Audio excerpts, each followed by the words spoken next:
చాలా దురదృష్టకరమైనటువంటి సంఘటన. ముద్రగడ పద్మనాభం గారు ఒక సీనియర్ పొలిటీషియన్. ఆయన ఈరోజు మరణించటం నిజంగా రాష్ట్ర రాజకీయాల్లో ఒక తీరని లోటు. ముద్రగడ పద్మనాభం గారు ఒక విశిష్టమైన వ్యక్తిత్వం కలిగినటువంటి వ్యక్తి. నేను ఆయన తెలుగుదేశంలో ఉన్నప్పటి నుంచి నేను ఆయన్ని దూరంగా పరిశీలిస్తూ వచ్చాను. ఆ తర్వాత ఆఫ్టర్ వంగవీటి మోహన్ రంగారావు గారి మరణం తర్వాత ఆయన కాంగ్రెస్ పార్టీలో చేరి రాష్ట్ర ముఖ్యమంత్రిగా ఆయన దగ్గర నుంచి చాలా సన్నిహితంగా పరిశీలిస్తూ వచ్చాను. ఒక మాటలో చెప్పాలంటే చాలా ముందోడంటే ఏదైనా పని పట్టుకుంటే అయ్యేదాకా వదలనోడు, చిత్తశుద్ధి కలిగినోడు, పట్టిన పట్టు వదలనోడు. రాజకీయ నాయకుడు కన్నా, ఆయన అధిరోహించిన పదవుల కన్నా ఆయనకి పేరుంది ఎక్కడ అంటే ఉద్యమకారుడు. ప్రతి దాన్ని ఉద్యమం చేసి సాధించాలని, ప్రభుత్వాన్ని మెడలు వంచాలని అనేక సందర్భాల్లో ప్రయత్నం చేశాడు. ప్రభుత్వ మెడలు కూడా వంచినటువంటి సందర్భం నాకు బాగా గుర్తు. 1988 మేము ఎమ్మెల్యేలం కాదు, అప్పుడు చోటామోటా నాయకులం. కృష్ణానది ఒడ్డున కాపునాడు జరిగింది. చరిత్రలో కనీ విని ఎరుగనటువంటి పెద్ద మీటింగు. ఆ కాపునాడు పెట్టింది కూడా ఎందుకో తెలుసా? ఆ పేరు ఎందుకు వచ్చిందో తెలుసా? అదే ప్లేస్లో మహానాడు పెట్టారు. ఎన్టీ రామారావు మహానాడు పెట్టాడు. కాపులందరూ కలిసి వంగవీటి మోహన్ రంగారావు గారికి ప్రాణహాని తీసుకొస్తున్నటువంటి ఈ తెలుగుదేశం ప్రభుత్వం మహానాడు కన్నా కూడా పెద్ద మీటింగ్ పెట్టాలని దాన్ని కాపునాడు అని పెట్టారు పోటీగా. ఆ కాపునాడు మీటింగ్కి centre of attraction Mudragada Padmanabham గారు. ఎందుకంటే వంగవీటి మోహన్ రంగారావు గారు జైల్లో ఉన్నాడు.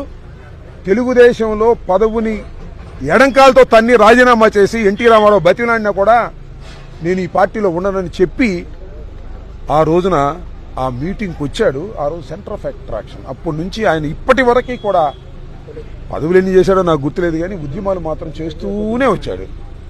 ముఖ్యంగా మీకు బాగా గుర్తు, కాపుల్ని బీసీలో చేరుస్తానని చంద్రబాబు నాయుడు గారు మేనిఫెస్టోలో పెడితే అది నెరవేర్చకపోతే ఊరూరా కాపులందరినీ కూడా చైతన్యం చేసి ఉద్యమం చేసినటువంటి మహానుభావుడు ముద్రగడ పద్మనాభం గారు. అందువల్ల ఆయనకి కాపు నాయకుడు అని పేరు వచ్చింది. నిజంగా కాపు నాయకుడు కాదు, ఆ ఉద్యమాన్ని పట్టుకున్నాడు. ఆ ఉద్యమాన్ని పట్టుకొని ఆ ఉద్యమంలో ఎంత దూరం తీసుకువెళ్లాలో అంత దూరం తీసుకువెళ్ళినటువంటి మహానుభావుడు. ఆ క్షణంలో మీ అందరికీ గుర్తుండే ఉంటుంది. ఆయన నిరాహార దీక్ష చేస్తుంటే బహుశా ఇక్కడేనేమో తన్నుకుంటూ తీసుకెళ్లారు. భార్యను బూతులు తిట్టారు, కొడుకును కొట్టారు, ఆయన్ని తీసుకెళ్లి జైల్లో పెట్టారు. జైల్లో అంటే జైల్లో కాదు, హాస్పిటల్లో పెట్టి జైల్లాగా చేశారు. అప్పుడు మీకు గుర్తుండే ఉంటుంది, హయ్యత్లో చిరంజీవి గారు, దాస నారాయణరావు గారు, పల్లం రాజు గారు, ఇలా అనేక మంది, బొత్స సత్యనారాయణ గారు, మేమందరం కలిసి మీటింగ్ పెట్టాము. అప్పుడు చంద్రబాబుకి చెప్పాం, చంద్రబాబు ఒక వంగవీటి మోహన రంగారావుని కోల్పోయాం కానీ ముద్రగడ పద్మనాభాన్ని కోల్పోవడానికి సిద్ధంగా లేము అని దాసనారాయణరావు గారు చెప్పాడు. దాంతో షేక్ అయి గవర్నమెంట్ ముద్రగడ పద్మనాభం గారికి హాని చేయకుండా వదిలేశారు. ఎన్ని ఇబ్బందులు పెట్టాలో అన్ని ఇబ్బందులు పెట్టారు. కొట్టారు, సిఆర్పిని పెట్టారు, భార్యను తిట్టారు, కొడుకుని బయటికి లాగారు. అయినా మొక్క ఓని ధైర్యంతో ఎక్కడ కాంప్రమైజ్, అన్కాంప్రమైజ్డ్ లీడర్ ఈయన ఆంధ్రప్రదేశ్ అంటే మొట్టమొదటి పేరు ముద్రగడ పద్మనాభం గారే. ఎక్కడ కాంప్రమైజ్ కానటువంటి మొండితత్వం కలిగినటువంటి వ్యక్తి. అందువల్లనే అనేక ఉద్యమాల్లో రాటు తేలాడు. ఆయన కష్టాలు పడ్డాడు, ప్రాణాలకు తెగించాడు. చివరికి ఇలా ఆయన మరణించడం చాలా బాధాకరమని సందర్భంగా నేను మనం చేస్తున్నా. చెప్తా ఆగు, మొత్తం నా ఫ్లో గడ్డమాట. గార్డ్ ఆఫ్ ఆనర్ గురించి కూడా అడుగుతున్నా కూడా చెప్తా. సో అలాంటి ఒక గొప్ప వ్యక్తి, ఈ స్పెషల్ క్యారెక్టర్, అరుదైనటువంటి క్యారెక్టర్, వ్యక్తిత్వం. అలాంటి వ్యక్తిని నేను ఇంతవరకు చూడలా రాజకీయాల్లో. పదవి ఇస్తే కాంప్రమైజ్ అయిపోయేవాళ్ళని చూసా చాలా మందిని, డబ్బు ఇస్తే కాంప్రమైజ్ అయిపోయిన చూసా చాలా మందిని. పదవి ఇవ్వు, డబ్బు ఇవ్వు, ఏమిచ్చినా సరే నేను చేసే ఉద్యమం విజయవంతం అయ్యేంత వరకు నేను పోరాడతాను, ప్రాణాలు కోల్పోవడానికి కూడా సిద్ధంగా ఉంటాను అని చెప్పి నిరూపించినటువంటి వ్యక్తి ముద్రగడ పద్మనాభం గారు. ఆయన లేని లోటు ఎవ్వడు తీర్చలేడు. ముఖ్యంగా ఈజ్ ఐకాన్ ఇన్ కాపుస్. కాపుల్లో ఒక ఐకాన్ లాగా, ఒక దిక్చూచి లాగా నిలబడ్డాడు. ఆయన వెళ్ళిపోవటం నిజంగా రాష్ట్ర ప్రజానీకానికి, వైఎస్ఆర్ కాంగ్రెస్ పార్టీకి, కాపులకి చాలా తీరని లోటు అని నేను ఈ సందర్భంగా భావిస్తున్నాను. అడ్డుకోవటం ఏంటి?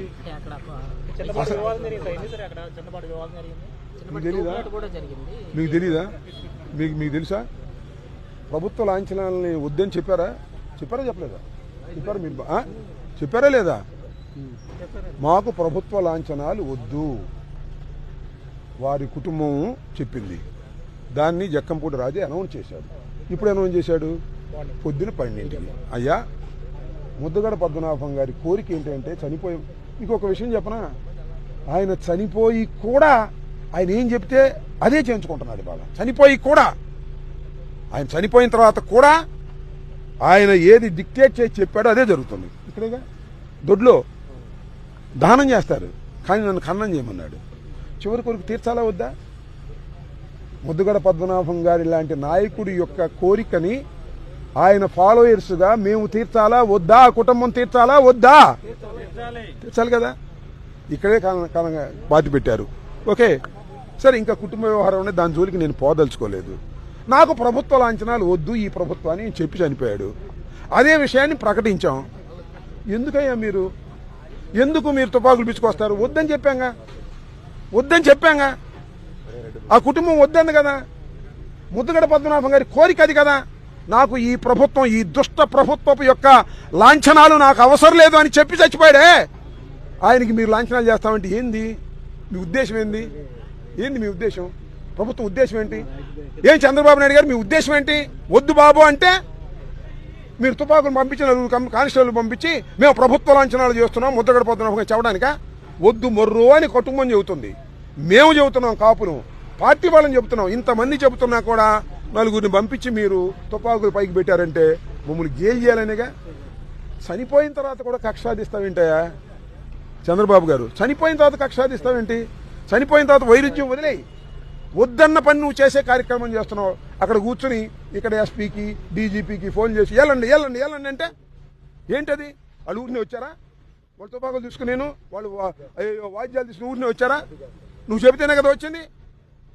చెయ్యాల్సిన పనులు చేయరు ఈ హోమ్ డిపార్ట్మెంటు, చెయ్యాల్సిన పని పోలీసులు చేయరు.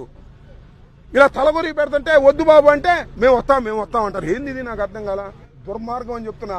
చంద్రబాబు నాయుడు గారు, మీరు చనిపోయినటువంటి ముద్రగడ మీద కూడా మీరు ఆయన కోరిక తీర్చుకోకుండా కక్షపట్టి వ్యవహరిస్తున్నారే, దీనికి మీరు మూల్యం చెల్లించక తప్పదని కూడా ఈ సందర్భంగా నేను చెప్పదలుచుకున్నాను.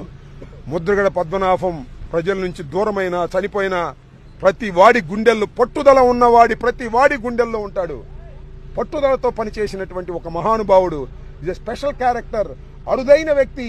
అలాంటి వ్యక్తి ఈ రాజకీయాల్లో ఎప్పుడు లేడు ఇంతకుముందు. దీని తర్వాత అలాంటి పట్టుదల గల నాయకుడు, సిన్సియర్ నాయకుడు వస్తాడని కూడా నేను అనుకోవటం లేదు. చాలామంది అంటున్నారు ఆయన పేరు మార్చుకున్నాడండి, రెడ్డి మార్చుకున్నాడండి. తప్పేంటి? శభాష్ అంట నేను. సంగీత వెంకటరెడ్డి గారు తెలుసా మీకు? సంగీత వెంకటరెడ్డి గారు తెలుసా? ఆయన చిరకా పనివాళ్ళు, మాతో పాటు ఎమ్మెల్యే చేశాడు, మంత్రి చేశాడు. ఆయన పేరే సంగీత వెంకటరెడ్డి. ఆయన అందరూ చినకా పనేవాళ్ళు. ముద్రగడ పద్మనాభం గారు ఒకానొక సందర్భంలో పట్టుదలలో ఎలాంటి గొప్ప వ్యక్తో నేను చెప్తా. ఎలాంటి గొప్ప వ్యక్తి అంటే, చాలా మందిని చూసాంగా మనం. ఇవాళ ఇది గెలవకపోతే, ఈ సినిమా ఆడకపోతే నేను పేరు మార్చుకుంటానని చెప్పిన వాళ్ళు చాలా మంది ఉన్నారు. ఇంతమంది ఉన్నారు. నేను పేరు మార్చుకుంటానని. ఒక్కడన్నా మార్చుకున్నాడు ఈ మానవ సమాజంలో? ఒక్కడు మార్చుకున్నాడు.